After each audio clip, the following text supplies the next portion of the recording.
Yeah, ladies and gentlemen, boys and girls, children of all ages, welcome to UTR Presents Bad Blood. It's me, your boy, the double champion, the predictions champion, and the Are You Serious champion, your boy Warhawk Carlito. I know usually it's a group of us, a pair of us. Today is going to be a little bit different. I'm mostly going to be doing it mostly by myself. We're going to have Mike join us a little bit. Our boy Mongo is out of town right now, making sure he gets his rest. So, Mongo, we miss you and we love you. But, folks, let's get to the nitty gritty.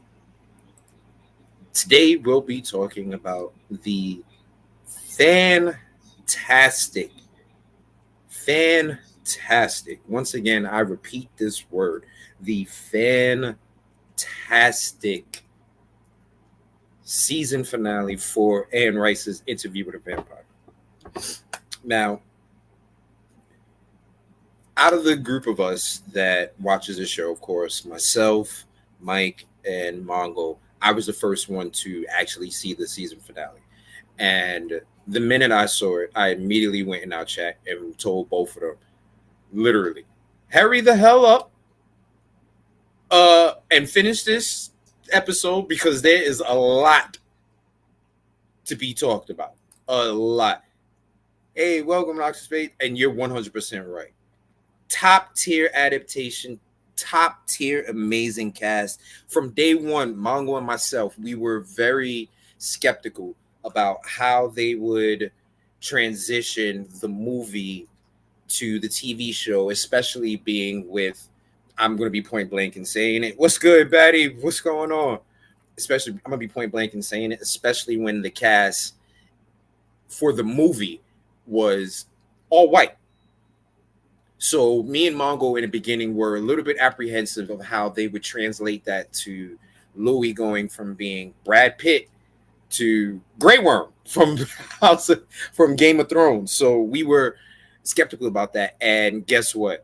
They took any doubts out of our minds from episode 1, season 1. So, Oxford Spades, you're 500% correct. Top tier, amazing. Look who's joining me, folks. Joining me with the sunglasses and Advil face.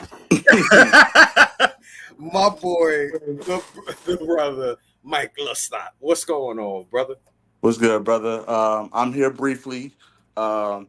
I just got done cutting my grass. I got my family over, so we about to get this grilling going. First off, shout out to my brother who's the double champ. Thank you. I gotta give respect where respect is due. Thank you. To my brother Warhawk Carlito. It's been a long time coming. You know what, brother? It has been a long fucking time for you. So damn it, you might as well be a double champ. Might as well. Bro, it's literally been, I was telling Mongo, 347 days since the last time I was prediction chair. God damn. Literally almost a complete calendar year before I became prediction champ again. So, yeah. You deserve it, brother. I came in. I thought about it the other day. I was just like, you know what? Bravo. Bravo. Oh. But let's get into this. Let's get into this vampires before you decide to head off real quick. Yes. I just wanted to say this particular episode, and as Knox Spade just pointed out, the cast themselves, you can tell that they are fans of the actual novel, of the actual stories, because they don't just sit there and like, oh, we're acting this out. No, they are officially a part of it. So you can tell they are fans of it and they are trying to like put their best foot forward. Yeah. And you are absolutely right. Now, Sam Reed, Lestat, commands the scene every time he comes in. Well, let's get to the nitty gritty. When we last saw the episode before this, we saw that Santiago and the rest of the vampires pretty much put on a play for the humans where they were actually executing Claudia, Madeline, and Louis for breaking the great laws. However, as we saw, somehow when it came to Louis, instead of him dying, he got the sentence of banishment. And I don't think Louis nor at the time we it was Armand who put the sense in the thought in the crowd's head to say banishment. I don't think they knew that the banishment meant that Louis would be trapped inside of a coffin. That would be the banishment. So technically, though, they can honestly say they didn't kill Louis, but they sentenced him to a death sentence by putting him in this catacomb filled with rocks, so he has no source of movement, no way to drink, no way to anything. All right. Listen, I think I do. I think you're right, Batty. I think I prefer the series over the movie, especially on how much I didn't realize until I watched the series just how much detail was left out in the actual movie. Like the series goes into the details that are given in the book, and those details, even though they were adapted to fit what's going on with the times, to fit with the characters, even though they were adapted to that, the details were still the same. And I didn't realize just how much of the details from the movie were missing. So, like I said, Louis, we're now seeing Louis, present day, going over what he felt was going on, not realizing not realizing how it was actually playing out, what was going on. He was telling Daniel that, being in the coffin, being in the tomb, he couldn't move, but he kept thinking about Claudia. He was able to pretty much picture everything that was going on. He was able to hear her screams. He was able to hear when they first put her in the rat coffin, to have the rats bite her and stuff like that. Like, he was able to sense everything. And when she died, because he made her, he felt that. He felt that sense of lostness. And because of that, he developed a sense of revenge. Now, during this time also, Armand has given up his status of being coven leader. Yeah. Definitely. Armand has given up the status of being coven leader, so Santiago's in charge. So Armand is pretty much reduced to the stagehand role, reduced to the, playing in the background type role. And during this time, Daniel receives a script. Daniel actually opens up a package and receives a script. The script he receives is the script of the play where Claudia, Madeline, and Louis are on trial. And it even has what's supposed to be said by Lestat.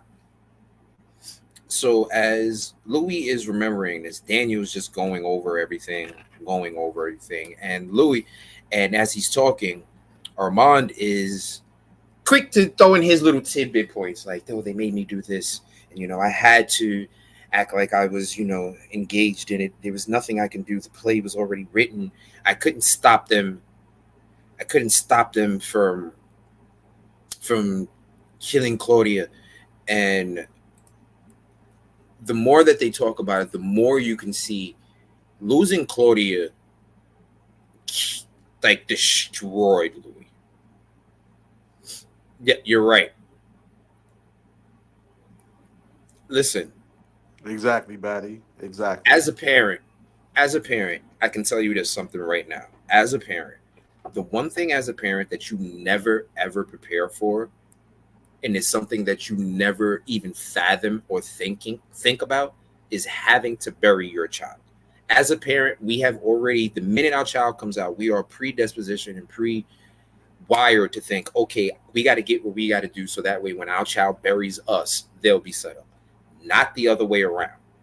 So you better believe that loss that Louis was feeling as a parent, it made me sit there and go, oh my God, I don't know what I would do if I happen to ever lose a child. And if any of our viewers have ever had that unfortunate tragedy, we send our deepest condolences to you, and we can't even imagine the pain that you went through. And I can just imagine it being unbearable, because I know as a parent, when your child is sick and you can't do anything about it, the amount of guilt and pressure you feel. So to know that your child as you've lost a child. Oh, Louis was going crazy. So Daniel turns to Armand and pretty much asks Armand, well, since you couldn't stop them, how did you get Louis out? Valid question, because I wanted the same shit. You know, in the movie, the way that the movie portrays it, Armand physically gets Louis out of his catacomb that he's in. Here, the way it happens is Armand lets Louis know that he had begun screaming. And in the vampire world, when a vampire begins to randomly just scream from the pain of not being able to eat and the hunger, it's pretty much the calling card of them about to die. Louis had no idea he was at this point. Sir Armand was reminding him, I heard his screams, you know, and it was just breaking me. So Armand is telling a story about how he played up his secondary role as no longer being coven leader, and how he was pretty much being the doja, doing what they told him to do. Pretty much, if it was modern day times, the young kid that the OGs sent to the store to get them stuff. That's what they pretty much reduced Armand to. Hey, look, go to the store and get me this. No, you can't keep my change. Like that's pretty much what they reduced Armand to. Exactly. He was that. He was the ball boy, the water boy. That's who he was. Exactly. You know, so that's pretty much how they reduced him down to. So he's telling the story about how this is what he did, and that how one day when they were all out hunting and not paying him any mind, he went down to the grave, to the catacomb where Louis is being kept, and he pretty much opened up a wound in his hand and let his ancient blood. Now, let's not forget, Armand is technically an ancient, which is why he can remember, as we said earlier during the previous shows, vampires, the older they get, they start to develop different type of powers, and depending upon which blood they have, they can develop certain powers too, which is why Lestat can fly. Armand has the ability to produce fire out of nowhere. Just being an ancient gives you certain things. So Armand drips his ancient blood into that grave, and that's the feeding that Louis needed to get his muscles moving. Because Louis even says it, like, I couldn't feel my arms, I couldn't feel my legs. Like they pretty much encased him in rocks. He couldn't move an inch. So that drop of blood definitely got him going. So he got the blood going, and he emerges from the crypt.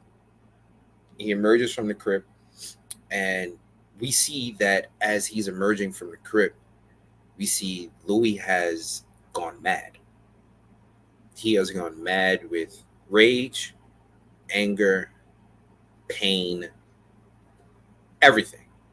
The rage of Claudia being taken from him, the pain of Claudia dying, the pain of Lestat being there and doing the trial.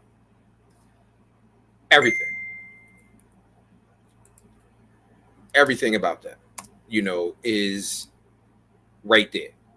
So he's in the midst of feeling all these emotions.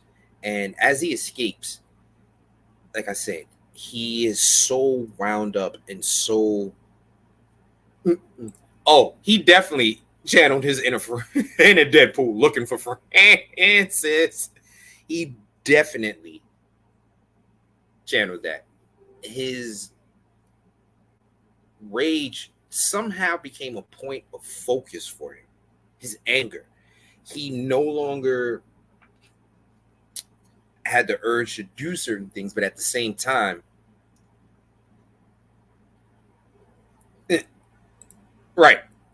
He had no control over his urges because he had been in that state where he wasn't able to eat. Louis reverted back to his a little bit older self, a self that we rarely got a chance to see because they always portrayed Louis as not wanting to eat humans or anything like that. So we got a chance to see the actual monster side of Louis. As Batty mentioned, Louis took out this little French farmer, just ate his ass, ate his ass. And like you said, Batty, as he's going over the plan, because Louis has devised a plan where he is going to kill that entire cover. And he has gone over every contingency because Louis is gone mad. So the farmer and another gentleman, I forgot who it was, I think it was a police officer that he killed, are now speaking to him from the dead because that's how mad he's going, helping him go over his plan, helping him figure out whatever contingencies. Well, you know, they're going to be run down the stairs anymore. They're going to run up the stairs. So what we do is we do this, and then we place ourselves at the top of the stairs so they can't come. Louis has pretty much devised a plan where, as we know, the way that you can kill a vampire is beheading them or fire. Mind you, previously, Daniel shows a picture of the theater.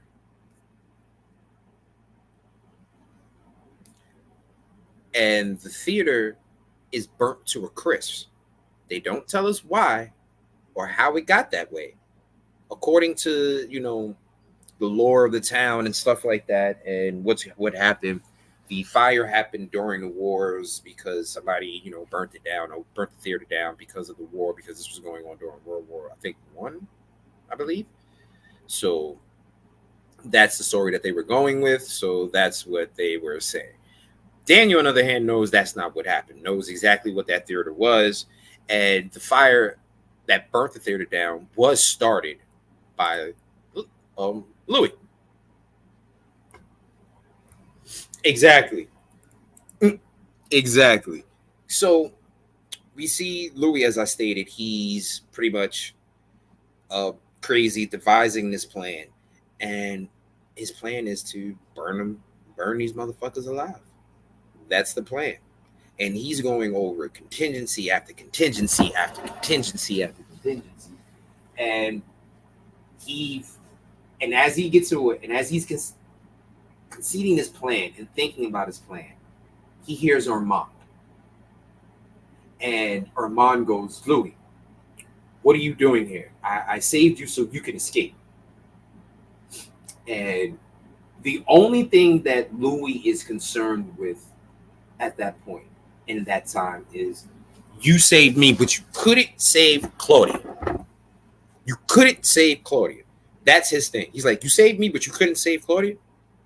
You couldn't save Claudia? Oh, I should thank you because you saved me, but you couldn't save Claudia. She died.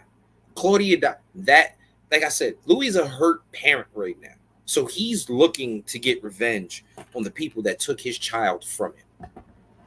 So even though Armand is sitting there, I apologize, I'm so sorry, Louis is like, yeah, fuck you, whatever. You couldn't save Claudia. So Louis devises his plan. He decides what he's going to do. Yeah. Oh, listen. Daniel, from day one, I'm not going to lie.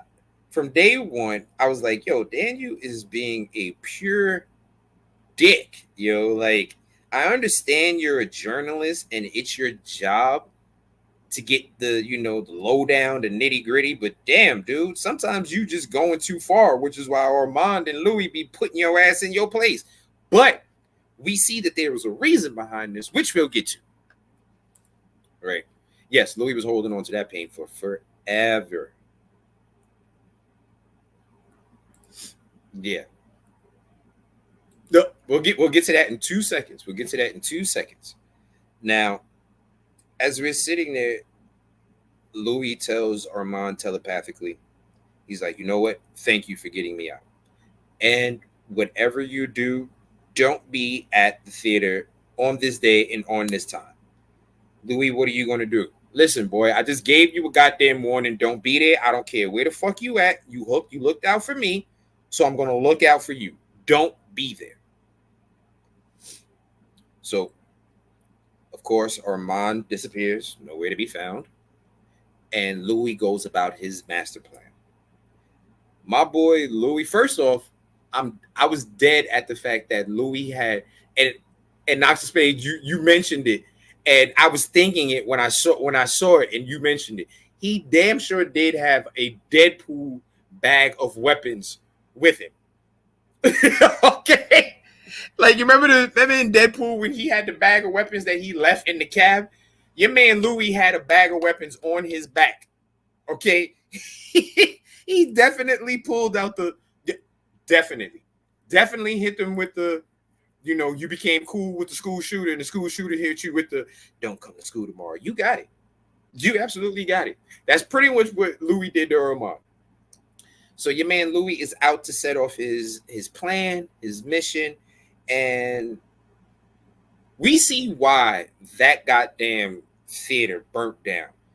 When I say Louis poured damn near an entire Exxon station worth of gasoline on them coffins, on them walls, on them steps, Louis, the roof is on fire. Louis don't need no water. He let that motherfucker burn. Louis literally burnt this place to a goddamn crisp. A goddamn crisp. And then the funny shit about it, like Batty said, as he was going over his plan, he was thinking, okay, I need to find a way to get out of here. And the farmer that he killed had a truck. So he reaches over and looks at the farmer. Mind you, the farmer has half his brain sitting out, but it's his ghost that he's talking to. He says, I'm going to need you to borrow your truck to get away. Farmer looks at him and said, might as well. I'm not going to have any use for it. So Louis is in this truck with his Deadpool bag, going to hand, and the farmer actually gave him another idea because Louis was planning on bringing a damn a sickle to decapitate them. And the farmer looked at him and said, what are you, a farmer? Use the machete. So Louis stayed with the gasoline, the machete, ready for war. And as he's lighting this place on fire, of course, you hear the vampires screaming, whichever ones were able to like get out the coffin during the fire. He pretty much decapitated them, sliced their head off immediately. Yes, they did. Yes, they did. Speaking of ashes, during this time, and he's destroying the vampires, he had a full count. He was like 13 vampires, and 4 got away. The 2 women, Santiago and Sam, wind up getting away.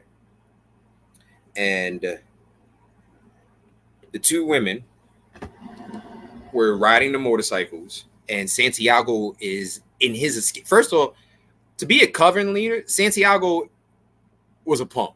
His ass got out of there ASAP. ASAP. Your man was in the sewers, walking around, gone. ASAP. His punk ass out of town for real. Out of town for real. So as he pretty much bounces, and as he pretty much bounces and stuff like that, the 2 female vampires, I forget their names right now, and I'm so sorry about that, folks. They're riding on motorcycles, not realizing that Daniel has pretty much rigged their motorcycles to have the gasoline leak. And don't forget, Daniel's been around for a while, and because he was made by Lestat, he has ancient blood, and because him and Armand were lovers and they were into that whole biting shit, he also has Armand's ancient blood in him. So Louis now has the ability to produce fire out of nothing.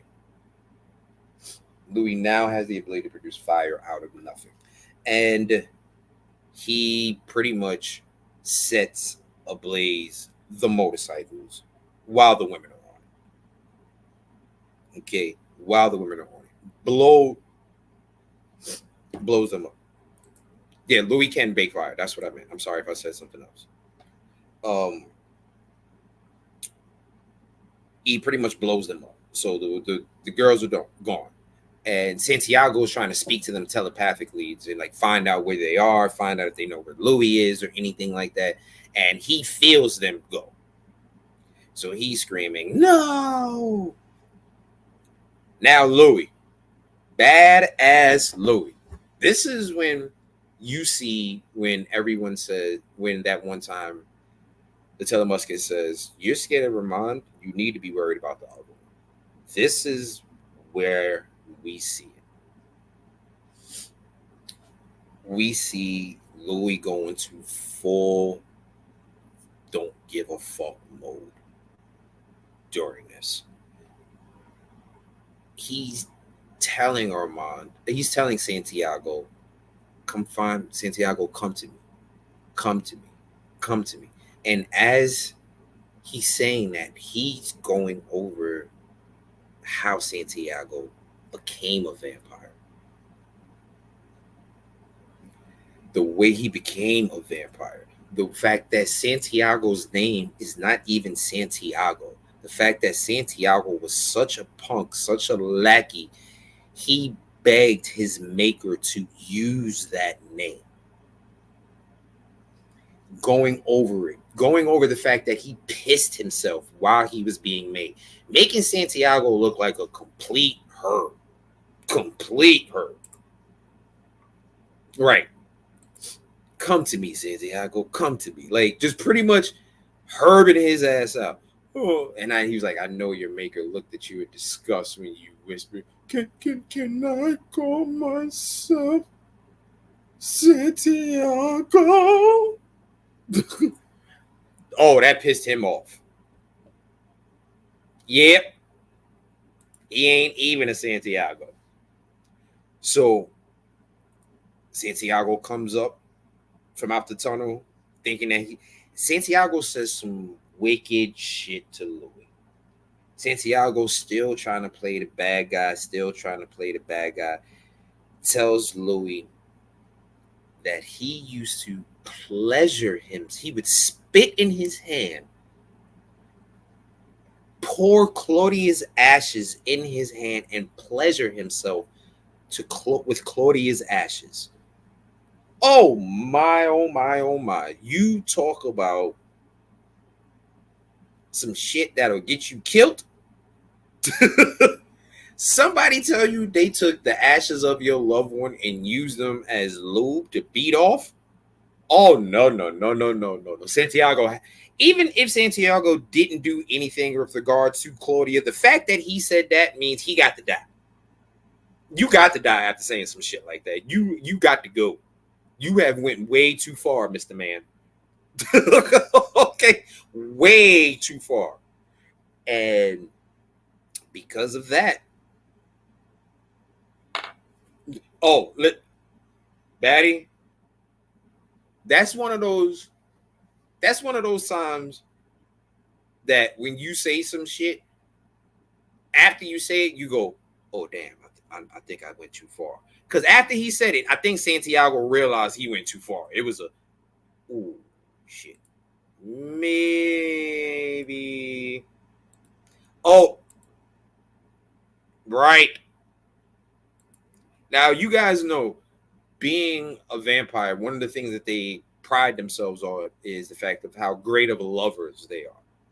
Whether it be heterosexual, homosexual, bisexual, pansexual, whatever they are into, they pride themselves on being the greatest lovers. And the fact that supposedly Santiago was out here with a tiny wanger is all the more reason why he was being an asshole during this whole thing. All right. I mean, I guess I'd be mad too if I'm a part of a race that's all supposed to be, blessed doing our things, and you get stuck with the short end of the stick, literally. I guess I'd be pretty mad at that shit too, but it is what it is. And Santiago emerges from the tunnel. and Louis is right there waiting for him. Like Batty said, I thought it was going to be a slow, drawn out death. Nah, what you call it? It was quick. Louis got this nigga head clean off, just not even care. Yes. Another reason why Louis this has a hard time accepting Lestat is because Louis doesn't want to accept that there's a possibility of Lestat truly loving him. From everything that Louis has ever said and everything that Louis has ever told us, and from the stories from Armand and how he's always just popped up, we've gone under the impression that Lestat has just been an arrogant ass. So, we we thought we was going to hit him with I thought Lestat was going to hit him with what's his name, that mountain slicing. Right. We sorry about that. Louis doesn't wanna. What's going on, Reggie? Good luck for you tonight too. Louis doesn't want to accept the fact that he could have real feelings for Lestat, and that Lestat possibly could have real feelings for him. I'm sorry, brother. Which part are we on? I just finished Louis killing everybody right now. Oh yeah. I just finished Louis being mad, telling the farmers, telling him that he can borrow his truck so he won't need it anymore. Talking to the dead guy. Louis extracting his revenge. He told Armand to get out, killed Santiago, killed 2 women on a motorcycle, burnt everybody alive. And that still leaves Sam, that never got killed. And he said he didn't really have issues with Sam. So that's why. Before you get there, I know we both team Santiago, but that motherfucker is sick. Yeah, I made the mention and I said it, and me and Batty just mentioned it. Santiago asked to die when he told Louis he beats off with what you call his ashes. Claudia's ashes. With like that's palm. That's some shit. That's as bad as when Jay-Z told Nas he skeeted on his baby seat. Yeah. Right? Yeah. That's as bad as that. Okay, all right, you done went too far. You might die. Yeah, motherfucker. Okay. Although I was Team Santiago, I was like, okay, you got to go, bro. You got to go. You say some shit like that, you got to go. Right, like you got to go. Not now, but right now.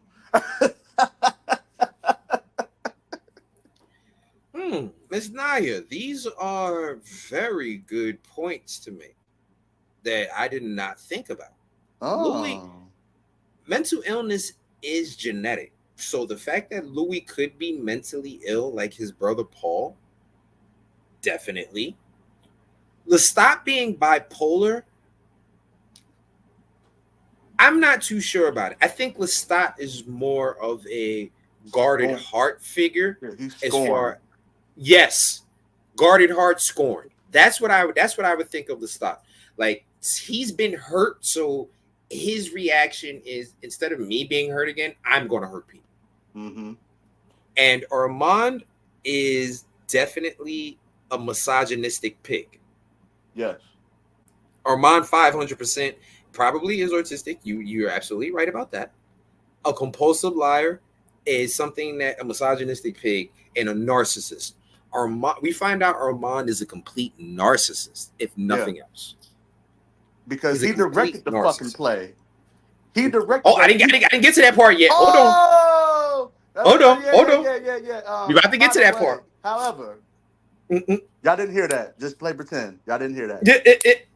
Scratch that. The judge would like the jury to scratch that comment from. Yep.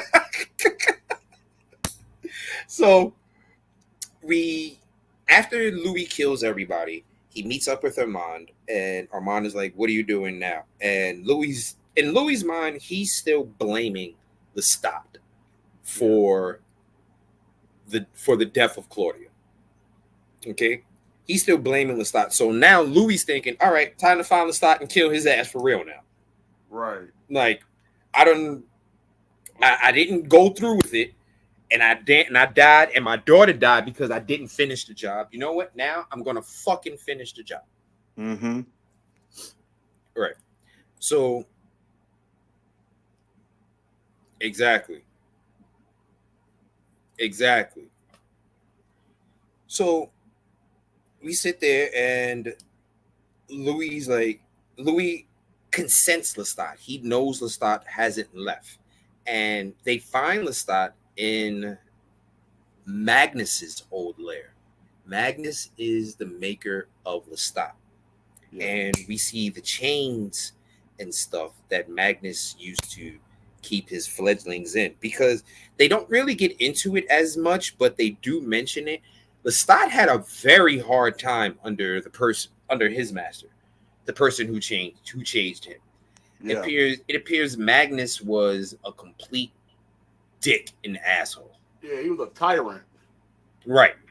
And they don't even know if Magnus is alive or not. Apparently, Lestat woke up one day and Magnus' ass was gone. Just gone. Never to hear from him ever again.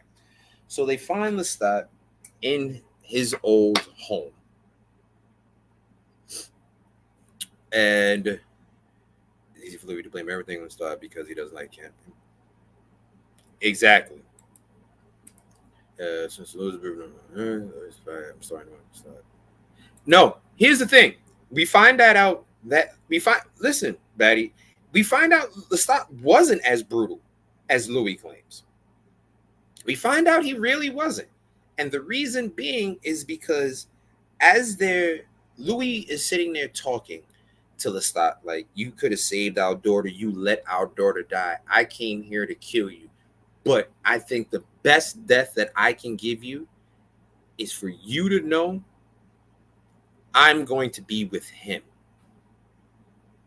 And your man tongues Armand down in front of Lestat. And you can literally hear and see Lestat's heart breaking. Because Lestat is sitting there like, I fucking saved you. I fucking saved you. And the thing about it is Lestat never took credit for anything that he's ever done. Mm-hmm. Lestat is sitting there thinking, fuck. And that was his punishment. Louis telling him, I will never be with you. Do what you want to do in life. This is who I'm going to be with for the end of my time. So now we fast forward to present day time. Right. He didn't just punish him for that. And he punished his mom for him for chasing somewhere. Right. So now we fast forward to present day time. And this is where Daniel slides over the play. Because he's sitting there, Daniel's sitting there telling him, he's like, it sounds like to me there could have been someone else on the stage who wanted to save you. It sounds like there could have been somebody around who could have been wanted to save you. And as Louis is thinking about that, Armand eyes are sitting there looking at Daniel like, you motherfucker, you better not. Better not. Oh my God. You better not let him know. You better not let him know. Like, I wish this nigga would. Right. Oh, you better not say nothing. And he shows Louis the play. And he tells Louis in broad daylight, Armand did not save you. Armand did not save you. In fact, he directed the fucking play. And as they're sitting there, and as Louis is sitting there looking at it, he sees the notes where Armand is telling Lestat, get back on track. Lestat needs to stay here. This and as they're going over it, you see a flashback and you see Lestat during many portions of them rehearsing this play, pretty much saying, "I don't want to do this," and he goes off into a little tyrant or rant about something else, and then they have to continuously bring Lestat back because we find out Lestat is definitely full-fledged 100% head over heels in love with Louis. Mm-hmm. Right. Exactly. They already killed every other interviewer. Exactly. And he was like, and Armand, Lestat was like, you have no idea the strength of Claudia. Like he tried. He was like, do you think Claudia will be quiet while I'm telling all these stories? Right. Like the judges will fog her mind. And Lestat told him straight up and down, you have no idea how strong Claudia is. That was a father telling a random person, you don't know my fucking daughter. Mm-hmm. You don't know my daughter. That's exactly what that is. And I believe you and me. I have said that on plenty of occasions to plenty of different people. They're like, oh, you don't know my fucking daughter. I do. And that's exactly what Lestat was saying. To like, oh, where they'll cloud her mind. You don't know what the hell my daughter. You don't know my daughter Claudia. First of all, my daughter has my blood. Right. Like her blood, like my blood is literally coursing through her veins. Mm-hmm. So you don't understand the power that she has. Like she is a literal reflection of me. And first of all, sorry to sidetrack, brother. Shout out to our new supporters. Shout out to you, definitely. ladies. Shout out to you, ladies, joining us today. Lestat is so it really close to us. Right. Exactly. He literally did. And I don't think, you know what? I don't think he flew across. I don't think he came across both seas to go through with the quote unquote trial so much. Like I said, Lestat is a scorned lover. I think him coming across and seeing them wasn't just the fact of seeing them die, it was closure. Yeah. It was pretty much closure. Yeah.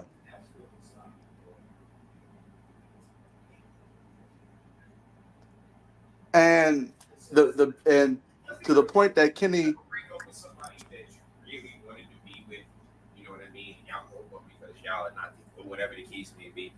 If you know where that person worked, there's a good possibility that you might go by there just to see them, just one last time or something like that. That's what I think the whole situation with Lestat coming across to see them was about. Like I gotta see this nigga one last time. I just gotta see him. I just gotta see him one last time. Mm-hmm. Yes, he did care. Yeah, he did care. He did care. Again, they all share the same blood. So no matter how resentful he may have been of Claudia at times because he believed that she put a wedge between himself and Louis, that's his daughter. At the end of the day, you're going to love your kids regardless. Mm-hmm. You are going to love your children regardless. Exactly. Regardless of all the mistakes that they've made, regardless of unsettling feelings that you may have towards your child or children, you are going to still love them unconditionally at the end of the day. He may not have shown it throughout the series until this point, but boy, when she was literally dying in his face, mind you, he was the last person she saw. Boy, that fucked him up. Fucked him up Exactly. royally. Right. He told Louis, he said she looked at me as she Mm-hmm. was dying. She Mm-hmm. looked at me. And when Louis made the realization that Armand directed the play, a lot of his memories started to flood back to him. A lot of the memories that we can tell by the way the memories are flooding back to him, especially one particular memory of the infamous fight where Lestat damn near killed Louis. Yeah. We could tell that Armand has been manipulating Louis's mind, pieces by pieces by pieces by pieces. You can tell that. Because when it finally showed exactly what happened in that infamous scene where Lestat damn near killed Louis, we find out Louis pushed Lestat to the point where Lestat had no fucking choice. Right. Hold on, Betty. I didn't forget about you, my good sister. I did not forget about you. I shouted out the chat earlier when I got on. So, but you know what, Betty? Shout out to you for being here all day, every day, supporting us. So, but I ain't forget about your sister. Right. Well, we didn't forget about you, Batty. There's no way we are. How the hell can we forget about you? All people. Right. Mm-hmm. Exactly. This shows exactly that shows that Armand has been pretty much manipulating his memories, because that's why Armand always is there to fill in parts that the memory goes bad on and stuff like that. So when these memories start flooding back to Louis, and he's able to really piece these shits together, he's like, oh shit, Lestat really did fucking love me. And you bitch ass, you've been trying to fucking control me and manipulate me. Mm-hmm. A narcissist. Complete narcissism. Complete narcissism. So we get there, we get to this point, and like I said, we find out that Louis pushed Lestat to the point where we find out Louis was actually whipping Lestat's ass during that infamous fight. Yeah. And Lestat kept begging him, please, Louis, you don't know what you're saying. You don't know what you're doing. You don't know what you're saying. To the point where he finally said, you know what? Fuck it. He was like, you know what? Fuck. And that's when Lestat finally whipped his ass. He definitely did. He definitely did. So when he figured out that Armand didn't save him, all of a sudden we look at Daniel's laptop, because Daniel done dropped the bomb, and we see on Daniel's laptop a message from Real Rashid. Nigga, Real Rashid was like, bruh, get out, go. Mind you, as he's saying this shit, Real Rashid is on the plane halfway across the fucking world already. He's like, I'm out of here, baby. I'm gone. You know what I mean? Real Rashid is giving your man the heads up, they about to kill your ass. Yeah. If I was you, I'd get the fuck out of here. A fucking sap. Okay. A fucking sap. Get the hell out of here. And when we find out that Louis figures out Armand lied to him, we see Louis whipping Armand's ass all through the house. All over Dubai. All over Dubai. Yo, damn sure did. Hit him with the shirt. Run, bitch, run. Definitely hit him with that.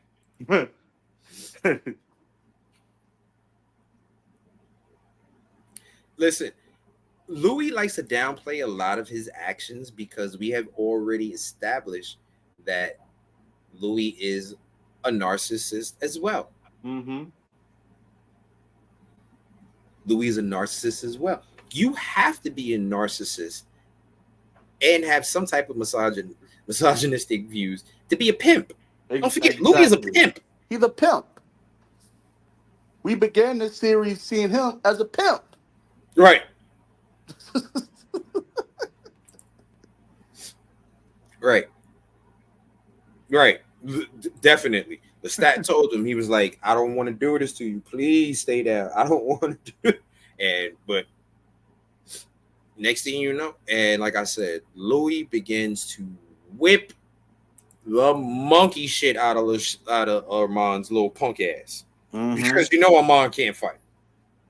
He is tossing his ass every which way but no. Through the wall, up the wall, through the floor, just tossing his ass. And Daniel is sitting there like, okay, I'm next. And your man Louis pops out of nowhere and says, I'll wire you your $10 million. Thank you for this. The plane will be ready for you. Please leave. He sent Armand literally to the window, to the wall. Listen, when Louis told Daniel, we're going to have the plane and stuff ready for you, you can have your stuff ready in 5 minutes, your man Daniel got his shit together like the episode of The Office when they told people they could leave early, and your man Stanley, he said, man, Daniel ass was like, you know what? This is yep, time for me to get to go. Yep. Listen, like I said, Louis has always been a manipulator. Exactly, Daddy. You gotta be a narcissist. You have to be that way to be a pimp. And to be somebody that ran that entire strip the way he did, you have to have something into you. Exactly. Oh, Louis the type that in a family argument, he'll bring up some shit like, that's why your mama was on crack. I don't care if she's my aunt. Like, that's Louis. Okay? Daniel took his time for a second until he saw Armand ass get tossed through that fucking wall. Then his ass got the fuck up real quick. Oh, yeah. Exactly. And he's whipping his ass. And they cut to, like I said, Daniel has left. Louis has whipped Armand's ass. And surprisingly, I'm surprised that he let Armand live. That's something I was very surprised with. Because for the past 70 years of his life has been a complete fucking lie. A complete lie. And so once Louis finds out the honest truth that not only did Armand direct the play that was going to kill him, he found out the truth that Lestat was the one who saved him. When he figured that out, you can see the light bulb going off. Oh my God, I can't believe this. You could tell Louis had that look like, I literally left the love of my life for this person and they turned out to be a piece of shit. I can't believe this. You know what I mean? And when he figures that out, he immediately thinks, you know what? I can't be here anymore. I can't. I got to go on a trip. Louis makes a trip. Right. Daniel definitely risked his life to help Louis get a divorce. Definitely did. Definitely got a battered woman out of a relationship. That's exactly what Daniel did. So Louis takes a trip to, remember, they're in Dubai. That's where their high-rise apartment is and stuff like that. Louis decides to go back to America. And where does he go? To an old familiar stomping ground, New Orleans. And as he's there doing a tour, ironically, he's touring the old block that he ran. And the tour comes upon the house that him and Lestat had, where they threw the infamous party where they killed all those politicians. Right. He let him off by being a lie. But yeah. Oh, yeah. Yeah. Yeah. You know, unfortunately, just like with most people who are in abusive relationships,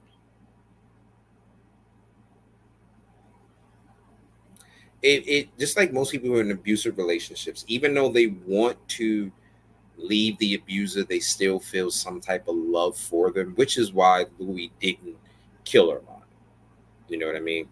And unfortunately, that happens a lot in abusive relationships where the person who's being abused, they want to press charges, but then again, they don't. You know, it's a vicious cycle.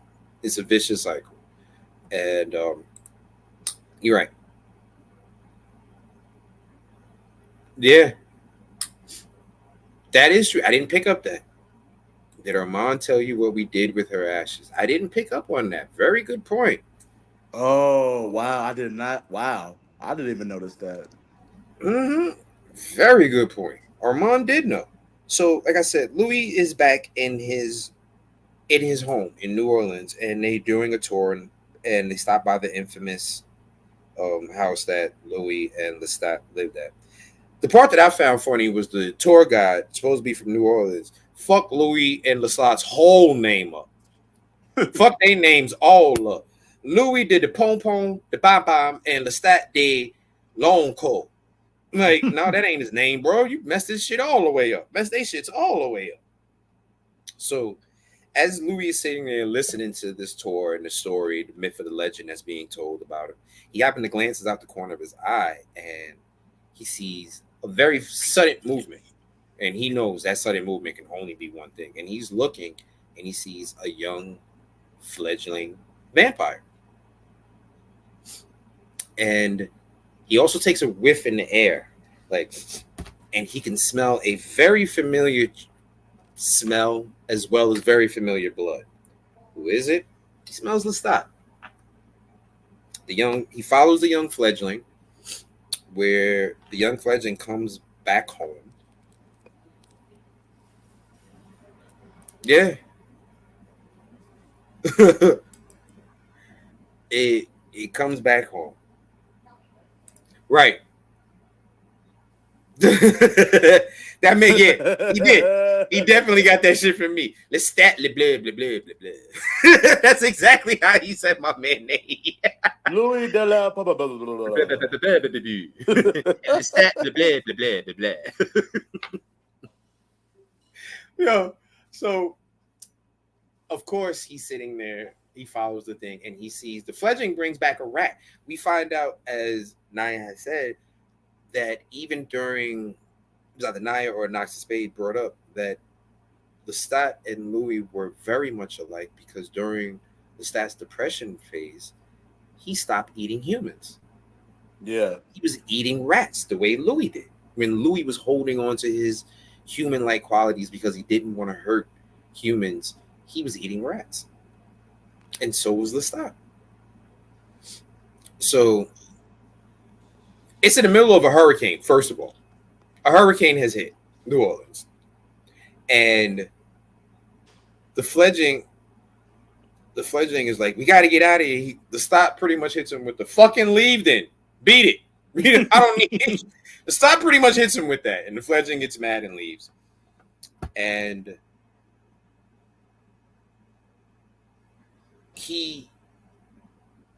Louis asks him, why didn't you say anything? Why didn't you tell me it was you? And Lestat says, I didn't want to. I figured you would figure it out. And at that moment, the wall and the showmanship of Lestat crumbles. And you see him exposed, being vulnerable. Everything that you didn't think Lestat could be is exposed completely in this entire scene right here. He tells Louis about how much pain he felt watching Claudia die. And he started to cry when he said, she looked me in my eyes like a child asking her father for help. Mm-hmm. And I've had that look before with like I said, not my child dying. Of course not. Please no. I've had that look of my child being sick and them looking at me for help and me not knowing what to do. I've had that look. And like I said, it's an unimaginable, unbearable pain as a parent when your child is in in pain, in need, or anything, and you can't help them. That is a pain I don't wish on anyone ever. But as a parent, unfortunately, sometimes you're as a parent, you're going to go through that because there's going to be a point in time where, especially if your child is a baby, something is going to go wrong, and they're not going to be able to tell you what it is, and it's going to hurt that you can't help. And Lestat was crying, saying she looked at me like a father, like a child needing help from her father, and that man, the way he was, oh, you can tell the pain that was in his heart. He looked like death. Yeah.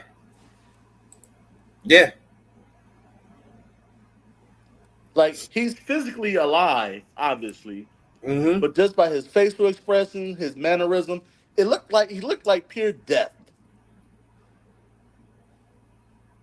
Mm-hmm. Yes, he did. He needed that hug, and when he hugged him, you just saw everything leave from the start. And I'm not gonna lie, a part that had me that part that had me a little bit teary eyed is when he looked at Louis and with like tears in his eyes, the pain in his heart, he said, "Did you hurt yourself?" Mm-hmm. That right there, oh, that got me. That got me. Like he was like, "Did you hurt yourself?" And like knew exactly the date, the time, everything when Louis decided to walk out into the sun. That was whew, that was a lot. Yeah. That was a lot. But you could. Yes, they definitely went from being just lovers to a whole damn family. Yeah. And Louis just pretty much lets Lestat know that he always loves him. He will always love him, and that, it's okay. It's okay for him to love someone else. It's okay for them to go on about their lives. He pretty much did the amicable breakup at this point. You know what I mean? Like, this is how you feel about me. This is how I feel about you. Shit goes on. For 70 years, we've been fucking up. We can start afresh, start anew, whatever. That's pretty much how he left. You know what? And I had to find something comedic in all this. Of course, Mm-hmm. these monsters are having this moment in the middle of a fucking hurricane. Right. I'm like, how fitting. How fitting. You know why? Because their entire romance was a fucking hurricane. So you want to talk about symbolism. And also, I just found it outright hilarious. Right. Amid all that Oh, emotion, well, here's I the was thing. cracking up. We already know that Louis. Well, we've been said Louis was freaky Louis. When they was killing all them people in the building, when he first was hanging out with Armand in the cover, they killing everybody in the building, and Louis like, "Yo, let's go in the bushes." Like Louis likes nature. Louis like getting his shit off in the breeze. Remember when he was a human, and he was having his gay liaison in the swamps in public. Freaky ass Louis an nigga, he a exhibitionist. 69 god. Freaky ass nigga, he a 69 Nigga, god. he Hey, a hey, hey. Louis definitely is a 69 guard. Freaky ass nigga.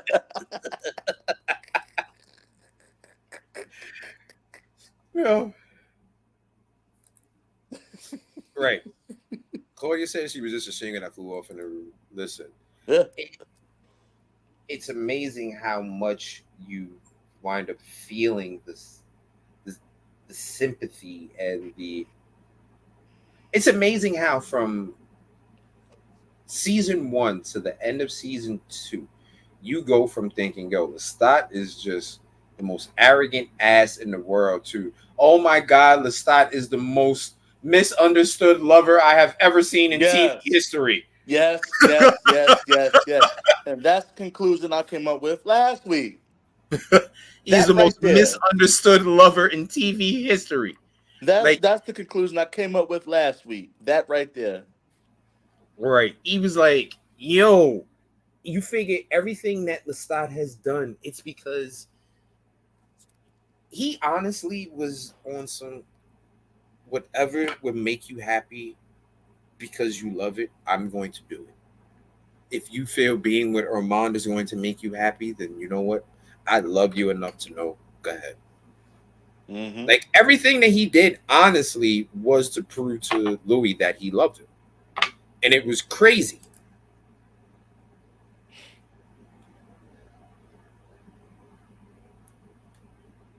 Yeah, yeah, Mm-hmm. yeah. Mm-hmm.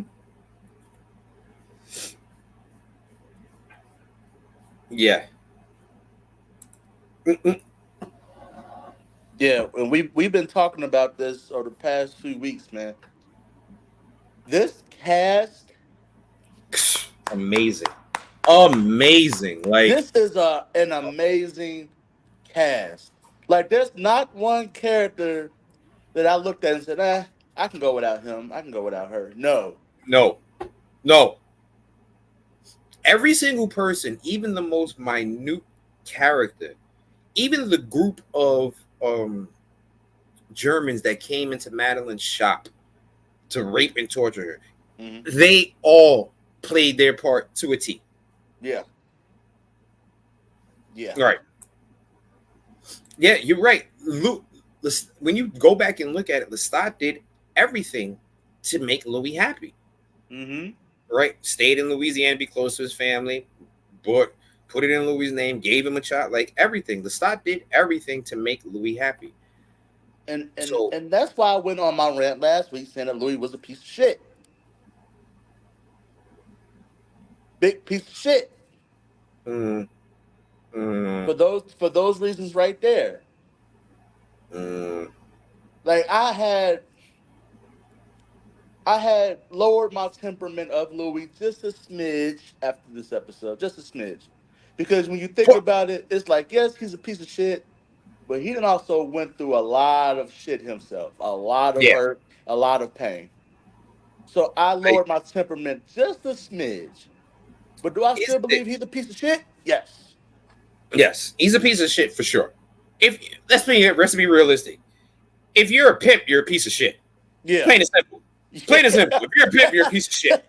Yeah. Like you, like you're a piece of shit if you're a pimp. Plain and simple. Like you're telling someone to go have sex with somebody and give you the money for it. You're a piece of shit for that. Yeah. You know what I mean? Like let's be realistic.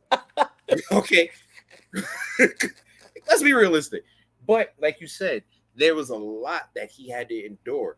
First of all, being a black man in the South trying to own a business. That's Yeah. something that's big. Being a black young man is another endurement that he had to go through. Being a gay black man back then. Woo! Yeah. Woo! That was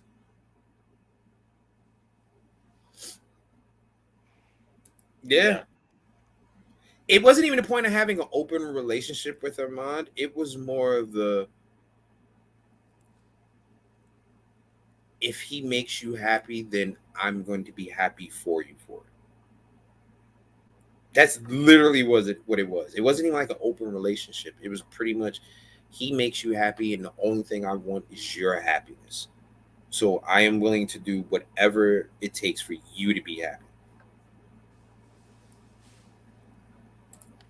Mm-hmm. Yeah, yeah, you really can.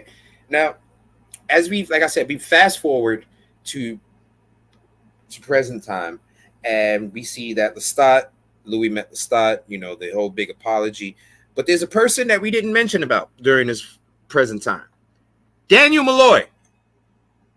Daniel Malloy is now doing interviews as his book, Interview with the Vampire, has gone worldwide. selling over 10 million copies, just being number one on the bestsellers list, and just being ridiculously famous and rich.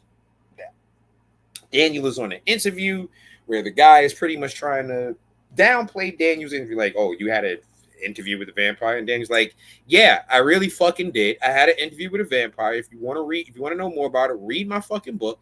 If not, shut the fuck up." Mm-hmm. Like, if not, shut the fuck up.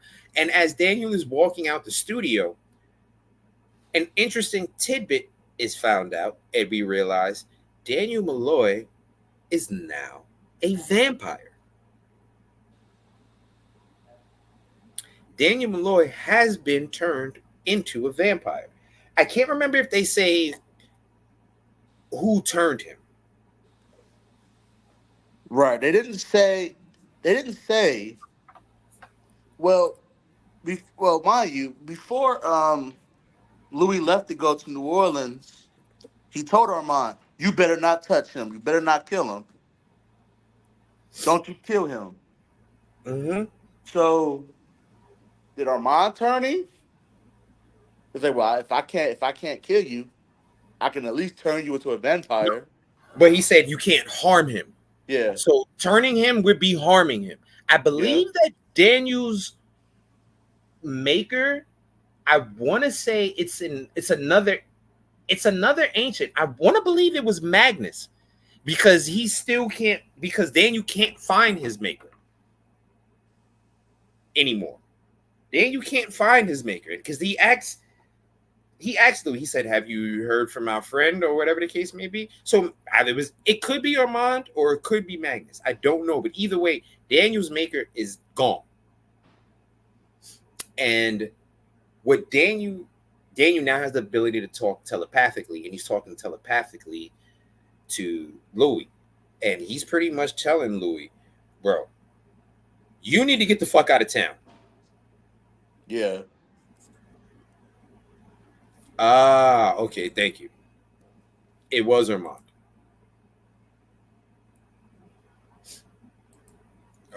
That's what I figured. Mm-hmm. That's what I figured. So he pretty much tells Louis, "Yo, the vampire world is pissed off. Pissed off. Pissed off."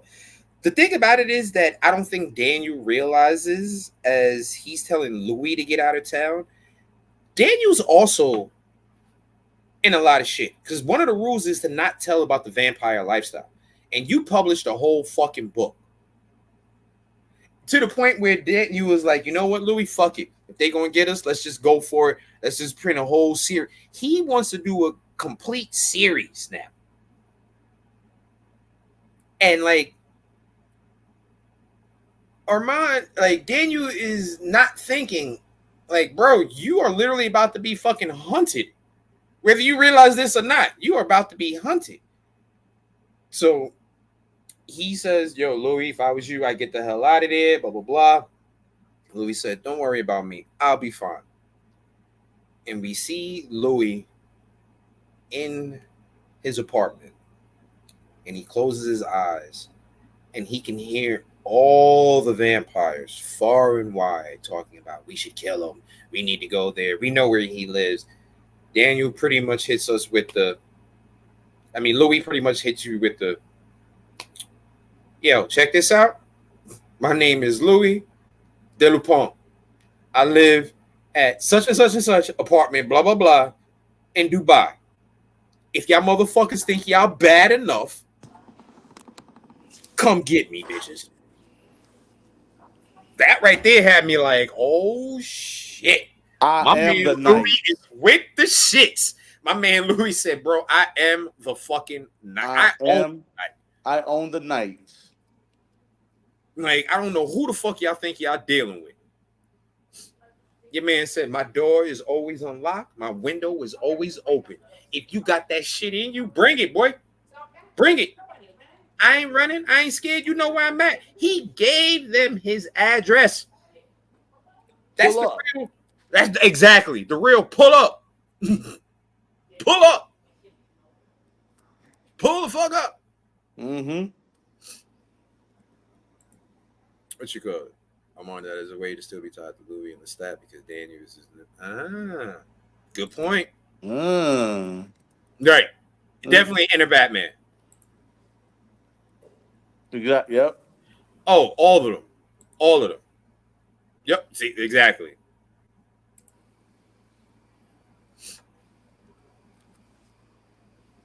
Yep. Oh, listen. That's and the show ends with Louis opening his eyes after giving the threat. Pretty much. Pull up, come see me. And it ends. And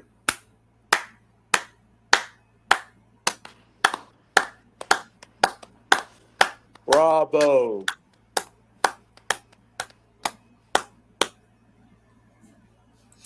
it's and the thing about it is that I was telling Mike and Mongo about it. When I first saw the commercial for it, I got hyped. I said, yo, fellas, this shit says season finale, not series finale. Cause if you've watched the movie ends at the killing of the vampire troupe. Like, nothing else after that. Like, after that, you get literally after the killing of the vampire troupe, you get 5 to 7 more minutes of movie. That's it. So everything else that was shown after this, after the killing of the troupe, amazing. Amazing. Amazing. The plot twist with Lestat being the one who actually saved Louis, amazing. Yeah. Amazing. Amazing. Mm-hmm.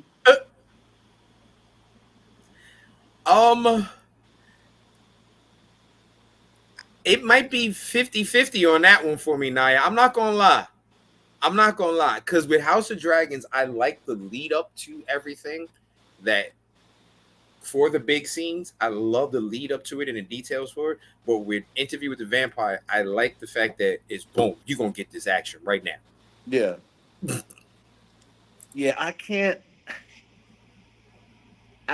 say that because I'm loyal to the Dragons, but god damn, this show is amazing. This is an amazing show. And to think Mike jumped on the bandwagon late. Me and Yeah. Mongo was selling him for an entire season. Boy, watch this shit. Boy, watch this shit.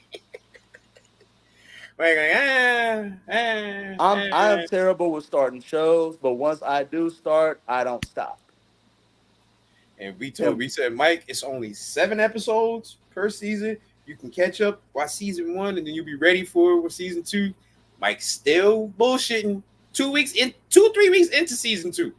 And he finally caught up and was like, thank you for putting me on to these freaky ass vampires. These freaky ass vampires. Freaky ass niggas, they a 69 God. Freaky ass niggas, they a 69 God. Hey, Bite, one for your life. Bite. Bite.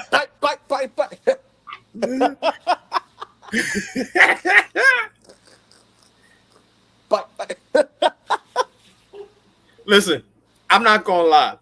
When the show first started, I was very much shocked with a lot of shit that they showed. I'm not gonna lie. Like, okay, this is what you call it. This is a show about a homosexual relationship. Okay, I don't give a shit about that. Right. Shit.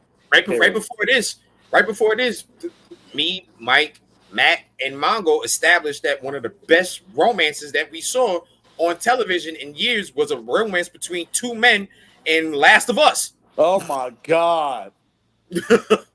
One of the best romantic stories we've probably ever seen. Got us looking at strawberries in a complete different way because of that shit. Like, they have so much more meaning and affection now than just being a fucking strawberry. Yeah. Okay. Bill and his fucking lover. Oh god, that god damn. I cannot wait for season 2. I don't think there's ever been a time you've seen 4 straight men so invested in a homosexual relationship the way we were with Bill and his lover. Yeah. And the way our hearts poured out for it. We were like, damn it, this was a love story. I don't give a shit what it was. Like, damn it, this was a love story. So, like I said, in the beginning, I'm like, okay, this is a story about this. That's perfectly fine, or whatever the case may be. It is what it is. And I'm like, it's also AMC. It's like, I know this is a cable station, but they ain't gonna show but so much. Man, when these motherfuckers was butt naked in the air, fucking biting each other, I came in the chat and said, "Oh, we were clearly mistaken. They pulling no punches on this show." Right. Clearly mistaken. And then your man Louis hitting him with the, yeah, you can read it to me while I fuck you. Oh my God. Right.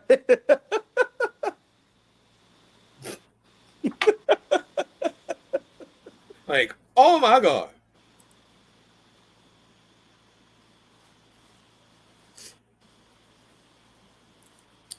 You gotta remember something. If it's exactly like if it's exactly like the game, you have to have adaptations. If something is exactly like it, then what would be the point of it being on television? You could just go play the game. You have to have adaptations. You have to have something that's going to keep the character and the story going. Because let's be realistic. If they do it exactly the way that they did Last of Us in the game, they wouldn't have as many viewers and followers because, yes, Last of Us was a popular game, but there's a lot of us who were not into that type of thing. The show would literally get spoiled. It would literally get spoiled because the game players would say, oh, this is going to happen next week. Right. And the week before that, and the week before that, and the week before that. Or the week after that. And the week after that. So, yeah. It has to have some type of adaptation. The show and the creators of the show have to have their own spin to it. Exactly. You have to do some type of spin to keep up with the times and what's going on with your viewers too. Mm-hmm. You got to put it in relative perspective for your viewers because you want your viewers to come back. So you got to do that. And like Mike said, if it happens exactly like the way of the game, what's the purpose of watching it? You know everything that's going to happen. Mm-hmm. With the slight variations in how they deviate somewhere, it makes you more interested now because you're like, okay, it was supposed to go like this in the game, but they did this. So how are they going to follow up with it? Exactly. And on the opposite end of that, if you haven't played the game, you can say, oh, maybe I would want to play the game. Just to compare and contrast. It's the same writer for the game. He got a chance to think about it, go back story. Look, see? Perfect. Yeah. You know what I'm saying? Perfect. But we end with, like I said, Louis giving the pull up, and we are definitely looking forward to a season 3. Definitely.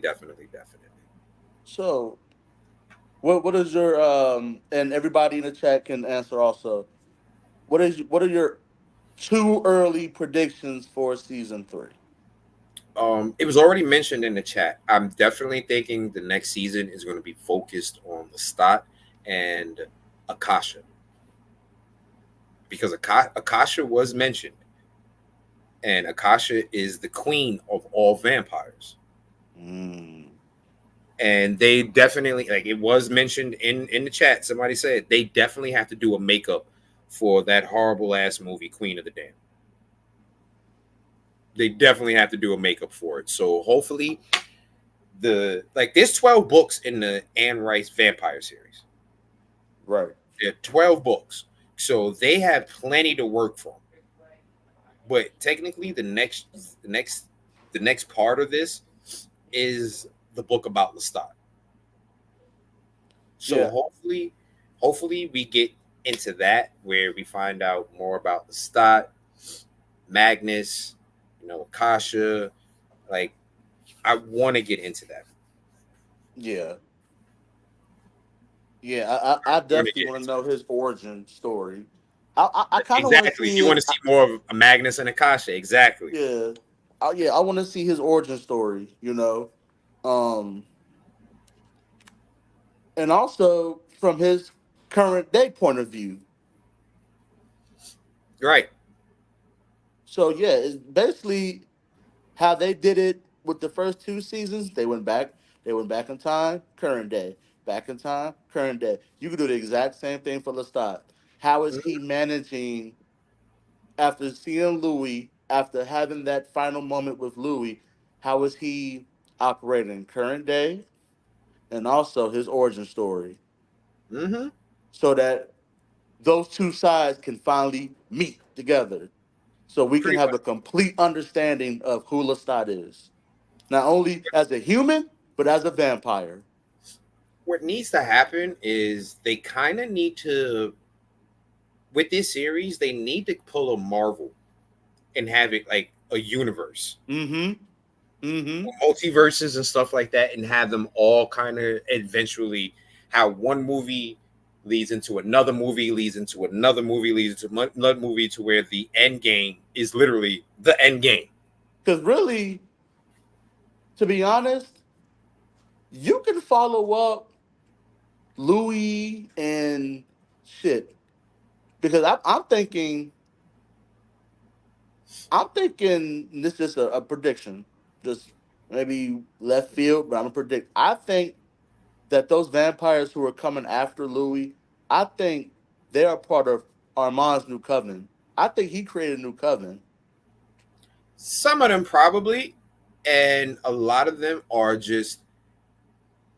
There's a lot of ancients that are mad at Louis as well too, Yeah, because so some of them I'll be are outside. just ancients coming to just, you know, hey, you've been talking too fucking much, Yeah, But like I said, they gotta go. I feel like they gotta go Marvel with this scenario, especially since they have enough characters like a goddamn Marvel universe right. that they can go through. You can do an origin story for just about every single character, and then have a big climatic series where everybody's interacting.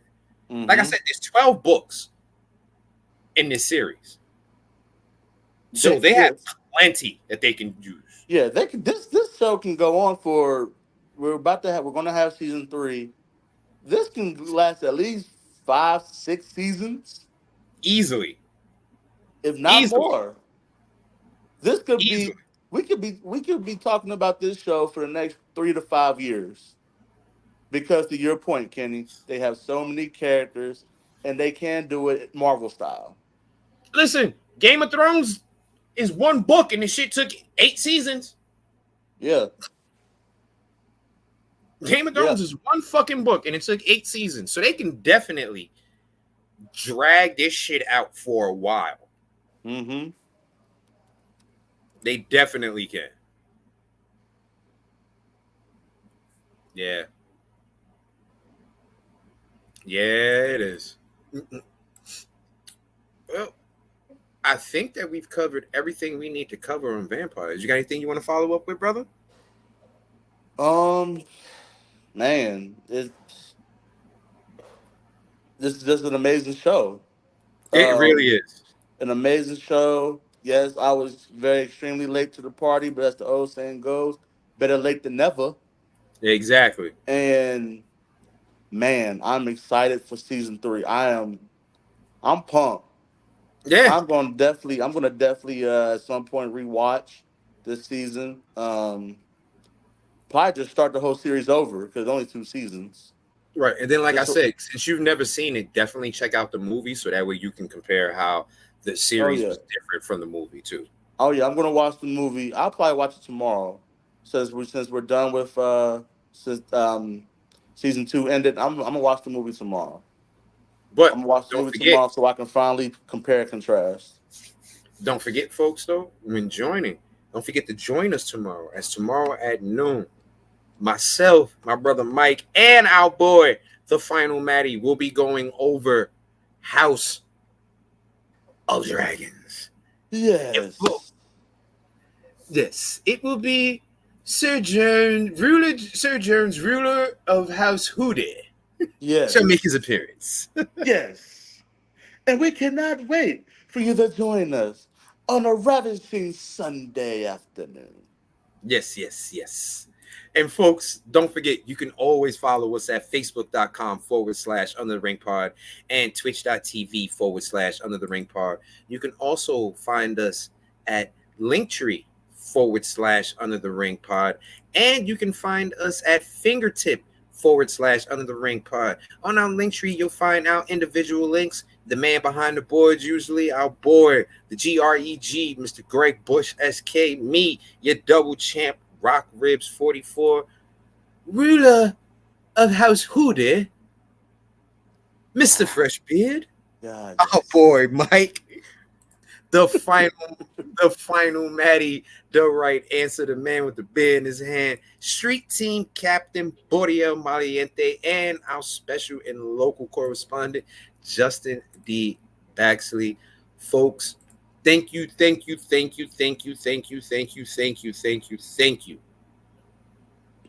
You know what?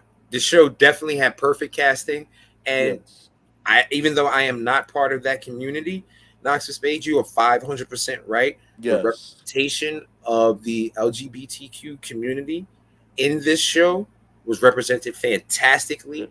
There were no bullshit stereotypes that you wind up seeing in a lot of shows. It showed the community as what they are, humans in relationships. Plain and simple. That's all the LGBT community wants to be seen as a human being in a relationship, and I'm glad that this TV show pointed that out specifically. Exactly. No stereotypes, no bullshit, no nothing. Just two people in a fucking relationship, which is exactly what it is.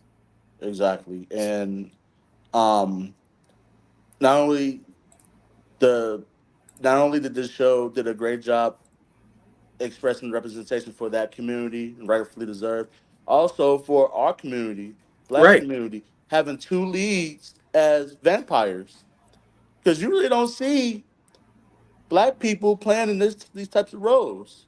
Listen, mean, you've had Blade, and I'm sure there's been a couple other vampires, to play by us, but in a hit show, this is a hit show. Like, you go on Twitter and you type in interview with a vampire, this is a hit. Plain and simple. Like, I'm gonna be honest with you. The last time I truly saw a lead Black vampire, other than of course Vampire in Brooklyn with Eddie Murphy, right? A lead Black vampire. I'm old, so my dad used to watch the old Blackula movies. Yeah. That was the last time I honestly saw a lead Black vampire. Honestly, and that was in the 70s. Pretty much. And I wasn't even born in the 70s. I was born in the fucking 80s. So I was watching VHSs of that shit. Scared out my fucking mind. Mama Waldy, fucking African dude from Africa with some big ass sideburns that turned into a goddamn vampire. Come on now. Like, so the fact that the main character was a Black male was definitely wonderful representation. The representation of the LGBTQ community, excellent. It's beautiful. It's a great show. It's a great show. Yeah, shout out to AMC, man. Shout out to AMC, shout out to Anne Rice, shout out to the producer who was able to make the additive changes and additive changes and stuff that were more relatable for these times. Yeah. Folks, as always, thank you for joining us. It is what it is. We love y'all. Y'all can always stop to come by and see us. And don't forget, tomorrow, House Hightower, Rhaenyra's house, Damon crazy ass. We going over it all. Join us here. 12 o'clock, folks. House of the Dragon. See y'all tomorrow. Have a good one, folks. Hey. Join us tomorrow. We gonna talk about some motherfucking dragons.